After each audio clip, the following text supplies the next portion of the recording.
नमस्कार, मी केदार घाटगे. बी न्यूजच्या ग्रामीण वार्तापत्रामध्ये आपलं स्वागत. पाहूया आठवडाभरातील काही घडामोडी. वीज बिल माफीच्या मागणीवरून भाजपचा प्रसिद्धच्या झोतात येण्याचा खटाटोप सुरू आहे. कोरोनाची दुसरी लाट आल्यास पुन्हा गाव, शहर, बाजारपेठा बंद ठेवणं परवडणार नाही. त्यामुळे कोरोनाचा प्रादुर्भाव टाळण्यासाठी प्रत्येकाने दक्षता घ्यावी आणि विरोधकांनी राजकीय पोळी भाजण्याचा प्रयत्न थांबवावा, असं खासदार धैर्यशील माने यांनी इचलकरंजी इथं पत्रकार बैठकीत सांगितलं. वीज बिल माफीसाठी भाजपच्या नेतृत्वाखाली सुरू असलेल्या आंदोलनाच्या पार्श्वभूमीवर खासदार माने यांनी पत्रकार परिषद घेऊन राज्य सरकारची भूमिका मांडली. राज्य सरकार संवेदनशील असल्यानंच कोरोनाचा प्रादुर्भाव रोखण्यासाठी आवश्यक त्या उपाययोजना केल्या.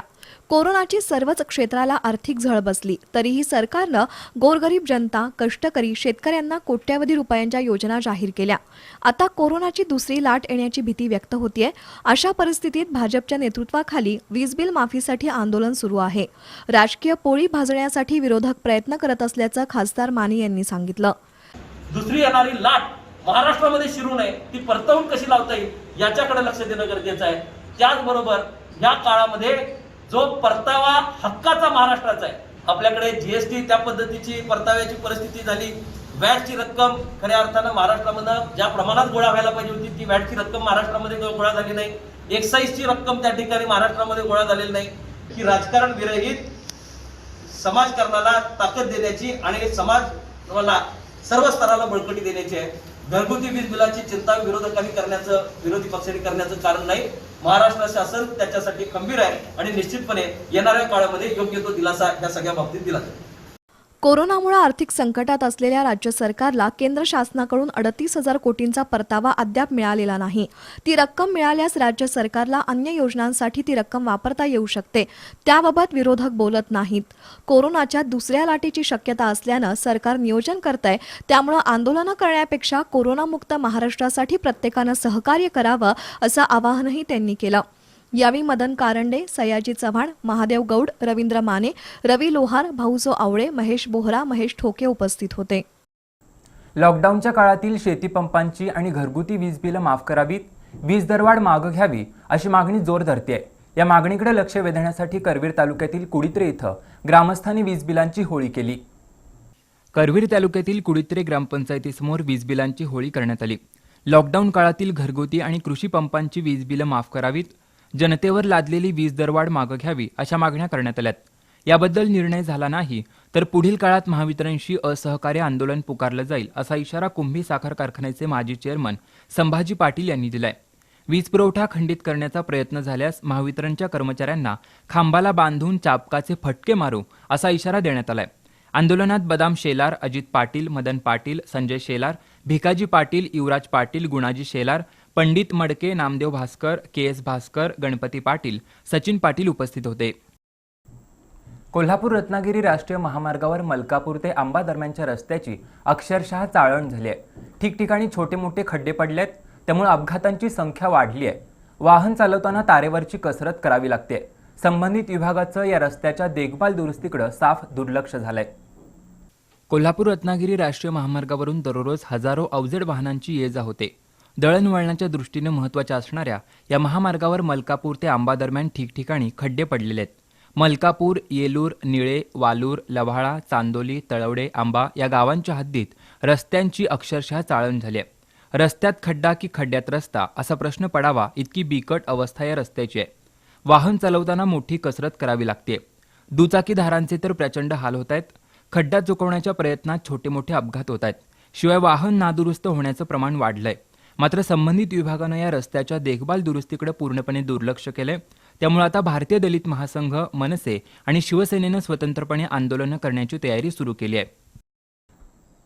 बदलत्या जीवनशैलीमुळे मानवी आरोग्यावर विपरीत परिणाम होतोय. विशेषतः तरुणांमध्ये हृदयरोगाचं प्रमाण वाढत असून ही चिंतेची बाब आहे. त्यामुळे तणावमुक्त जीवनाबरोबरच आहारावर नियंत्रण ठेवा, वजन कमी करा, जेवणात मिठाचा वापर कमी करा आणि रोज चालण्यासारखे व्यायाम केल्यास निश्चितच सुखकर आणि आनंदमय जीवन जगता येईल असा विश्वास डॉक्टर संदीप पाटील यांनी व्यक्त केला. कागल तालुक्यातील वाळवे खुर्द इथं घेण्यात आलेल्या आरोग्य शिबिरात ते बोलत होते. कागल तालुक्यातील वाळवे खुर्द ग्रामपंचायत आणि कोल्हापुरातील सिद्धिविनायक हॉस्पिटलच्या संयुक्त विद्यमानं आरोग्य शिबिर घेण्यात आलं. डॉक्टर संदीप पाटील, डॉक्टर संजय देसाई, माजी उपसभापती भूषणदादा पाटील यांच्या हस्ते शिबिराचा शुभारंभ झाला. शिबिरात 100हून अधिक रुग्णांची मोफत हृदयरोग तपासणी करण्यात आली. हृदयविकार असलेल्या रुग्णांची मोफत ECG, कार्डिओग्राम, शुगरची तपासणी करण्यात आली. तपासणी दरम्यान गंभीर व्याधीग्रस्त आढळलेल्या 6 रुग्णांवर मोफत अँजिओप्लास्टी करणार असल्याचं डॉक्टर संजय देसाई यांनी सांगितलं. कोरोना काळात उल्लेखनीय कामगिरी आणि सेवा बजावणाऱ्या डॉक्टर, आरोग्य सेविका, पत्रकार अशा कोविड योद्ध्यांचा गौरव उपसरपंच भरत पाटील यांच्या हस्ते करण्यात आला. दिवसेंदिवस तरुणांमध्ये चंगळवादी जीवनशैलीचा अवलंब होतोय. त्यामुळे कमी वयातच तरुणांना हृदयविकार होत असल्याचं आढळलंय. त्यामुळे तरुण वर्गानं दक्षता घ्यावी.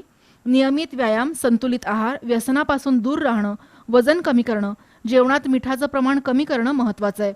महिलांच्या तुलनेत पुरुषांमध्ये हृदयविकाराचं प्रमाण जास्त आहे. छातीत धडधडणं, धाप लागणं, घाम सुटणं, अस्वस्थ वाटणं अशी लक्षणं आढळल्यास डॉक्टरांचा सल्ला घ्यावा.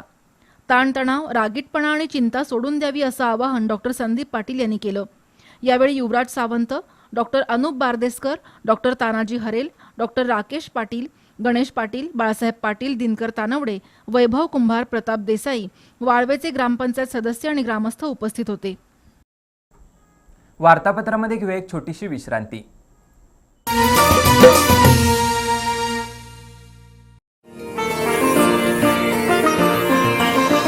स्वप्नपूर्तीची कळी उमलली, जुळली अमोल नाती, आपुलकीची साथ लाभली, आपुलकीची माती,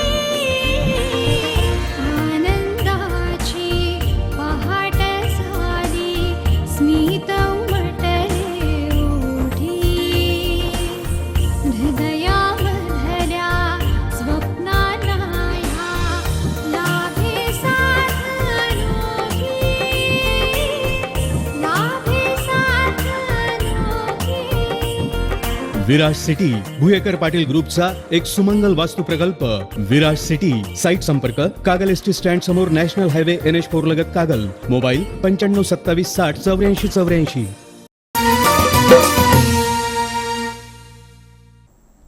वार्तापत्राच्या या भागात आपलं स्वागत. शाहूवाडी तालुक्यात कोल्हापूर पद्धतीच्या वीज बंधाऱ्यामध्ये पाणी अडवलंय. या बंधाऱ्यातील पाणी 6700 हेक्टर क्षेत्रातील पिकांसाठी उपयुक्त ठरणार आहे. शाहूवाडी तालुक्यातील कडवी, पालेश्वर, मानोली, कासारी ही धरणं पूर्ण क्षमतेनं भरली आहेत. आंबार्डे, शेंबवणे, कोकोली या धरणाचं काम अजून पूर्ण झालेलं नाही. कडवी धरणाच्या लाभक्षेत्रात कोल्हापूर पद्धतीचे 8 बंधारे आहेत. मानोली धरणाच्या लाभक्षेत्रात 5, पालेश्वर धरणाच्या लाभक्षेत्रात 2, कासार्डे धरणाच्या लाभक्षेत्रात 2 आणि कासारी प्रकल्पाच्या लाभक्षेत्रात 10 बंधारे आहेत. हे सर्व बंधारे तुडुंब भरलेत. रब्बी हंगामातील पिकांना त्याचा फायदा होणार आहे. राधानगरी तालुक्यातील कोनोली इथं नवीन दूध संस्थेच्या नोंदणीसाठी वापरलेलं ग्रामपंचायतीचं लेटर पॅड आणि शिक्का बनावट असल्याची तक्रार माजी सरपंच अब्दुल युनुस पखाली यांनी केली आहे. ग्रामपंचायतीवर प्रशासक असताना आणि आपला कार्यकाळ संपलेला असतानाही बळवंत पाटील यांनी हे बेकायदेशीर कृत्य केल्याचं पखाली यांनी तक्रारीत म्हटलंय. राधानगरी तालुक्यातील कोनोली ग्रामपंचायतीच्या माजी सरपंचांची खोटी सही आणि ग्रामपंचायतीच्या शिक्क्याचा परस्पर वापर करून दूध संस्था काढण्याचा प्रयत्न झाला. या प्रकरणी माजी सरपंच अब्दुल पखाली यांनी तक्रार केली आहे. आपला कार्यभार संपला असताना आणि ग्रामपंचायतीवर प्रशासक असताना बळवंत बाबाजी पाटील या व्यक्तीनं बेकायदेशीर कृत्य केल्याचं पखाली यांनी तक्रारीत म्हटलंय. त्यांनी सहाय्यक निबंधक दुग्ध आणि राधानगरी पोलिसात याबद्दलची तक्रार दिली आहे. या बेकायदेशीर कृत्याची चौकशी करून त्यांच्यावर कठोर कार्यवाही करावी अशी मागणी केली आहे. या प्रकरणी ग्रामसेवक समीर ठिकपुर्ले यांच्याशी संपर्क साधला असता त्या दूध संस्थेच्या नोंदणीसाठी वापरलेलं लेटर पॅड आणि शिक्का कोनोली ग्रामपंचायतीनं नसल्याचं सांगण्यात आलं. 26 जानेवारी 1950 साली भारतानं संविधान स्वीकारलं. भारतीय संविधानाचा मसुदा पूर्ण करण्यासाठी 2 वर्षे 11 महिने आणि 18 दिवस लागले. 26 नोव्हेंबर 1949 रोजी संविधान सभेनं भारतीय राज्यघटना स्वीकारली. तेव्हापासून 26 नोव्हेंबर हा दिवस संविधान दिन म्हणून साजरा केला जातो. पन्हाळा तालुक्यातील कोडोली इथं संविधान दिन मोठ्या उत्साहात साजरा करण्यात आला. भारतीय संविधानानं सर्वसामान्य जनतेला त्यांचे हक्क मिळवून दिले आणि कर्तव्याची जाणीव करून दिली. त्या संविधानाचा स्वीकार 26 नोव्हेंबर 1949 रोजी संविधान सभेनं केला. तेव्हापासून 26 नोव्हेंबर हा संविधान दिन म्हणून साजरा केला जातो. संविधान दिनानिमित्त पन्हाळा तालुक्यातील कोडोली इथं विशेष कार्यक्रम आयोजित केला होता. भारतीय दलित महासंघाच्या वतीनं वीरेंद्र पाटील यांच्या हस्ते डॉक्टर बाबासाहेब आंबेडकरांच्या प्रतिमेचं पूजन करण्यात आलं. तसंच मुंबईवर 26/11ला झालेल्या दहशतवादी हल्ल्यात शहीद झालेल्या पोलीस अधिकारी आणि जवानांना श्रद्धांजली वाहण्यात आली. यावेळी श्रीकांत कांबळे, संतोष जाधव, अभिजित बनसोडे, मनोज गायकवाड, चंद्रकांत काळे उपस्थित होते. शाहूवाडी तालुक्यातील मलकापुरातील विठ्ठल मंदिरात कार्तिकी एकादशीनिमित्त विविध धार्मिक विधी संपन्न झाले. एकादशीनिमित्त भाविकांनी दर्शनासाठी मोठी गर्दी केली होती. कार्तिकी एकादशीनिमित्त मलकापुरातील विठ्ठल मंदिरात माजी नगराध्यक्ष बाबासाहेब पाटील यांच्या हस्ते विठ्ठल रुक्माईच्या मूर्तीला अभिषेक घालण्यात आला. पुजारी रवी जोशी यांनी पूजा बांधली. कार्तिकी एकादशीनिमित्त विठ्ठल मंदिरात विविध धार्मिक विधी आणि कार्यक्रम संपन्न झाले. भाविकांनी दर्शनासाठी गर्दी केली होती. आणखी काही बातम्यांसह भेटूया वार्तापत्राच्या अखेरच्या भागात. गुणवत्ता, दर्जा आणि विश्वास यांच्या त्रिवेणी संगमातून तयार होणारे वैशिष्ट्यपूर्ण कट अँड बेंड तंत्रज्ञानानं तयार होणारे 24 मीटर पर्यंतचे अखंड बार्स महालक्ष्मी TMT बार्स. भक्कमतेला, विश्वासाची मजबूतीला युगायुगांची साथ सदा मिळते. महालक्ष्मी TMT बार्स, नाते अविरत जुळते. गुणवत्ता, दर्जा आणि विश्वास यांच्या त्रिवेणी संगमातून तयार होणारे वैशिष्ट्यपूर्ण कट अँड बेंड तंत्रज्ञानानं तयार होणारे 24 मीटर पर्यंतचे अखंड बार्स महालक्ष्मी TMT बार्स. भक्कमतेला, विश्वासाची मजबूतीला युगायुगांची साथ सदा मिळते. महालक्ष्मी TMT बार्स, नाते अविरत जुळते.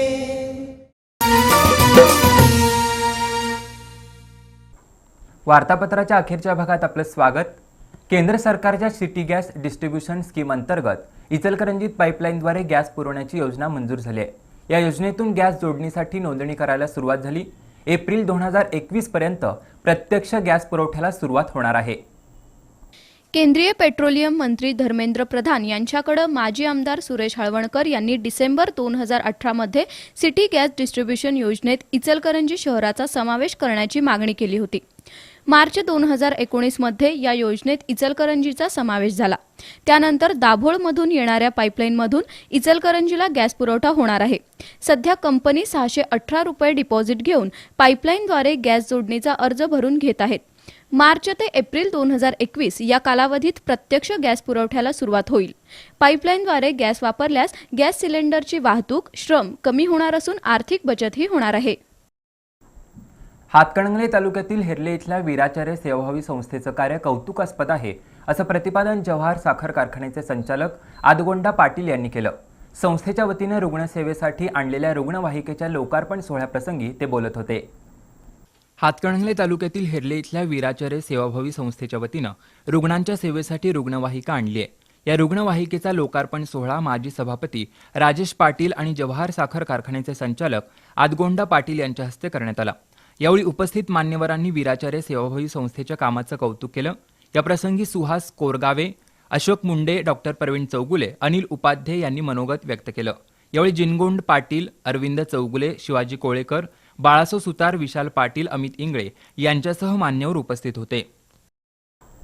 घराशेजारील मोकळ्या जागेतून गटार बांधण्याच्या कारणावरून घरपण इथं झालेल्या मारहाणीत दोन्ही गटातील 4 जण जखमी झाले.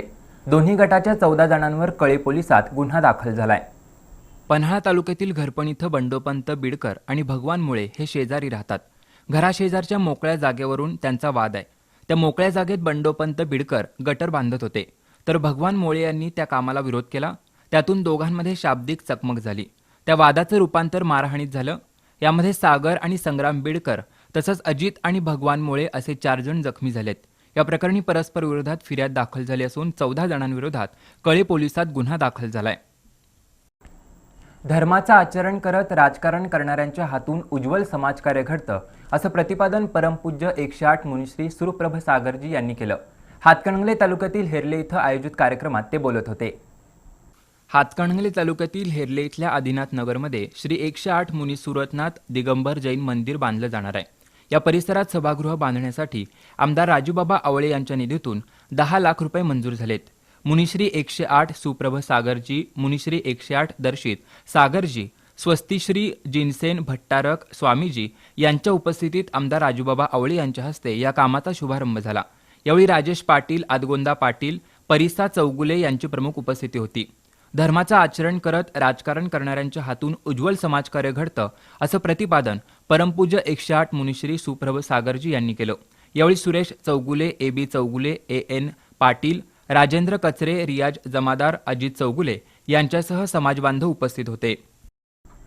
याबरोबरच हे वार्तापत्र इथंच संपलं. नमस्कार.